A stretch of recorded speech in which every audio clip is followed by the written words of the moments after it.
आज हम आपको तुलसी माता से जुड़ी कथा सुनाएंगे। कल जिसने भी व्रत रखा था आज उसे तुलसी माता की कथा अवश्य पढ़नी चाहिए। कहा जाता है व्रत के दूसरे दिन हमें तुलसी माता की पूजा करके कथा का पान या फिर उसे सुनना अवश्य चाहिए। कथा तभी सफल मानी जाती है जब आप उसे पूरा सुनते हैं। अगर आप आधी अधूरी कथा का पान करते हैं तो इससे आपको कथा का फल नहीं मिलता है। इसीलिए आपको पूरी कथा अवश्य पढ़नी चाहिए। आपको दूसरे दिन तुलसी माता की पूजा पूरी विधि विधान से करके कथा का पान करना चाहिए। तो आइए हम आपको तुलसी माता से जुड़ी एक कथा सुनाएं। एक गांव में एक बुढ़िया रहा करती थी।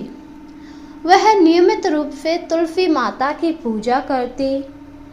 वह प्रतिदिन खाना खाने से पहले तुलसी माता की पूजा करके घी का दीपक जलाया करती थी और इसके बाद ही खाना खाती। वह तुलसी माता से प्रतिदिन बस एक ही प्रार्थना करती, हे तुलसी माता, खाड़ की खीर का भोजन देना, पाट पीताम्बर का भेष देना, योगिनियों जैसी मौत देना, स्वर्ग का वास देना, राम लक्ष्मण की कांधा देना, सीता जी की चाल छलावा देना। यह सुनकर तुलसी माता धीरे धीरे सूखती जा रही थी, क्योंकि बुढ़िया उनसे जो मांगती थी वह उसे नहीं दे सकती। एक बार की बात है, वहां से राम लक्ष्मण सीता जी गुजरे। जब उन्होंने तुलसी को इतना सूखा हुआ देखा तो तुलसी माता से पूछा, आप धीरे धीरे क्यों सूखती जा रही हो? कृपया करके इसका कारण बताइए। तब तुलसी माता ने उन लोगों से कहा, एक बुढ़िया मेरी रोजाना पूजा करती है।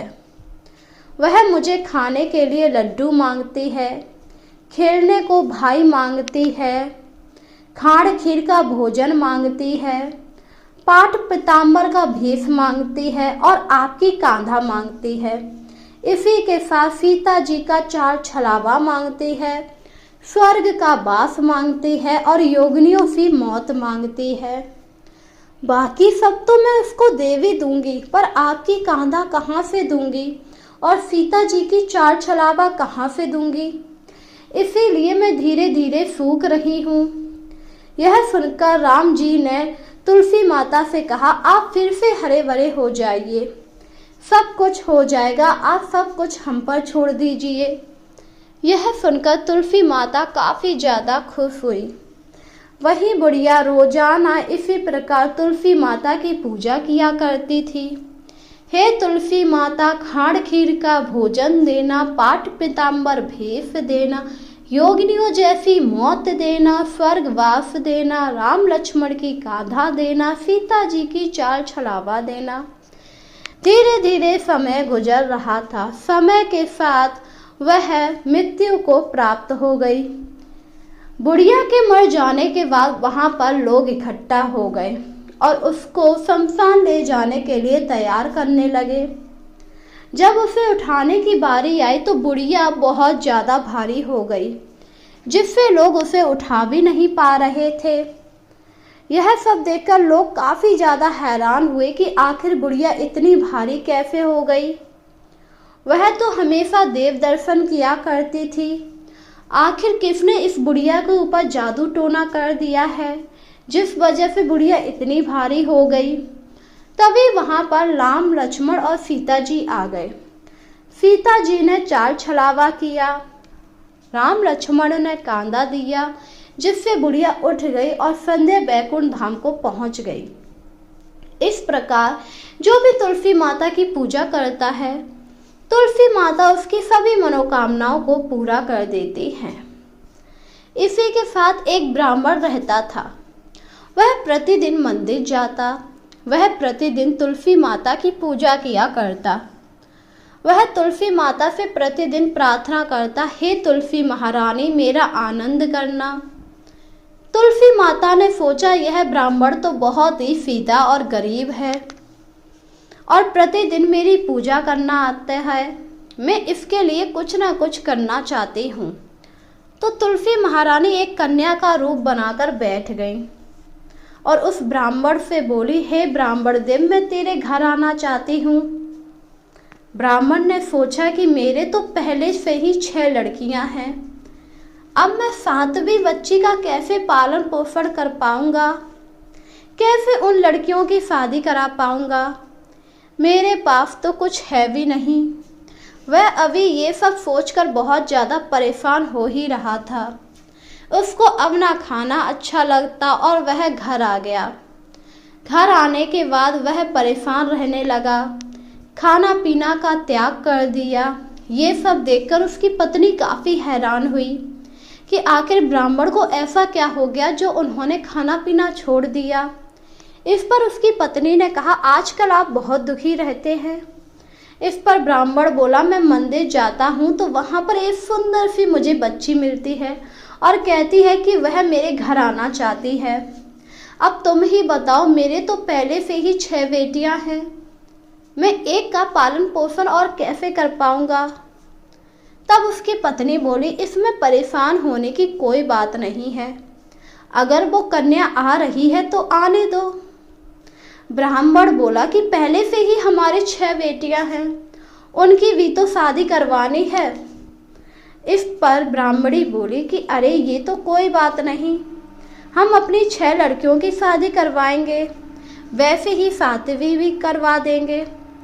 अपनी 7 लड़कियों की शादी हम खुद ही कराएंगे, आप चिंता ना कीजिए।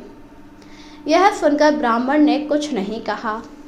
अगले दिन जब वह ब्राह्मण मंदिर गया तो उस छोटी कन्या ने पूछा, ब्राह्मण मैं आपके घर आऊं?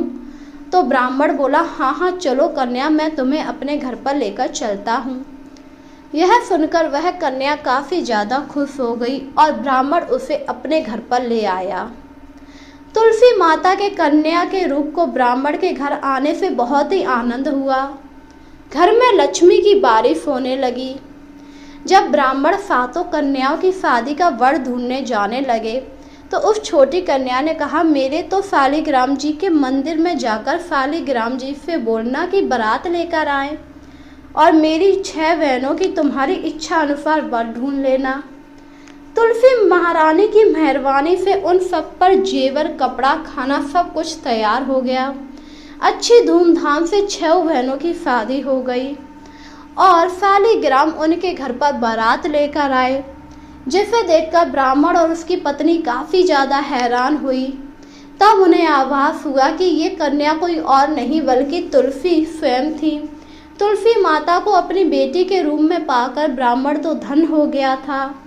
वही तुलसी माता की कृपा से अब ब्राह्मण बहुत ही आनंदमय जीवन बिता रहा था और अंतिम समय में ब्राह्मण और उसकी पत्नी को बैकुंठ धाम मिला। इस प्रकार हम भी तुलसी माता से यही प्रार्थना करते हैं, हे तुलसी माता, जैसे आपने ब्राह्मण को आनंद दिया है वैसे हम सभी को भी आनंद देना और हम सब पर भी अपनी कृपा हमेशा इसी प्रकार बनाकर रखना। इसी के साथ एक कन्या थी। जब वह थोड़ी बड़ी हुई तो उसे समझ आने लगी कि वह तुलसी माता की पूजा करे और वह धीरे धीरे तुलसी माता की पूजा करनी शुरू कर दी। उसका प्रतिदिन का नियम था कि तुलसी माता की पूजा करने के बाद ही वह खाना खाया करती। जब कन्या शादी के लायक हुई तब उसके माता पिता ने उसकी शादी करवा दी। कन्या को उसके माता पिता ने दहेज में एक तुलसी का गमला भी दिया, क्योंकि उन्हें पता था उनकी बेटी तुलसी माता की बहुत बड़ी भक्त है। इस वजह से ससुराल में वह प्रतिदिन सवेरे उठते ही तुलसी माता की पूजा करती, फिर खाना खाने बैठती थी। उसकी 2 जेठानियाँ थीं जो उसका हमेशा मजाक उड़ाती, बड़ी नियम धर्म वाली बनती है। उन दोनों को उससे बहुत ज़्यादा ईर्ष्या होती, इसीलिए वो दोनों तुलसी जी का गमला हमेशा छुपा दिया करती। कन्या बड़ी मुश्किल से तुलसी का गमला ढूंढकर पूजा करती और फिर खाना खाती। वह प्रतिदिन ऐसा ही किया करती थी। पर एक दिन की बात है, उन जेठानियों ने गमला बहुत दूर फेंक दिया। कन्या ने खूब गमला ढूंढा पर उसे कहीं गमला ना मिला, जिससे वह बहुत ज़्यादा परेशान हो गई। गमला ना मिलने के कारण उसने तुलसी माँ की पूजा ना कर पाई। पूजा ना करने की वजह से उसने खाना भी नहीं खाया। उसका जो नियम था वो उस नियम का पालन करना चाहती थी। इस वजह से वह पूरे दिन भूखी प्यासी रही। जब तुलसी माता ने ये सब देखा तो वह उस कन्या पर अति प्रसन्न हुई और उसके घर में तुलसी माता का गमला प्रकट हो गया।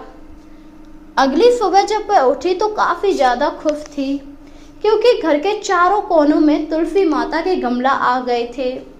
ये सब देखकर वह बहुत ज़्यादा खुश हुई और उसने कहा, अब मेरी तुलसी माता को कोई नहीं चुरा पाएगा और अब मैं इनकी पूजा अपने नियम अनुसार ही कर पाऊंगी और ना ही अब मेरी तुलसी माता को कोई फेंक पाएगा। इसके बाद वह जल्दी से उठी और स्नान करने चली गई और तुलसी माता की पूजा कर ली। जब वह खाना खाने बैठी तो उसकी जेठानियाँ उसका मजाक उड़ाने लगी। बड़ा नियम धर्म वाली है, रोजाना तुलसी की पूजा करके ही खाना खाती है। इस पर देवरानी धीरे से बोलती है, हाँ हाँ कर ली पूजा, खाती हूँ खाना, अब तुम बताओ। इस पर जेठानियों ने कहा, कहाँ से खाना खा लिया, हमने तो गमला फेंक दिया था। इस पर देवरानी ने उत्तर दिया था, आपने भले ही गमला फेंक दिया पर मेरी तुलसी माता की कृपा से अब हमारे घर के चारों कोनों में गमले हैं।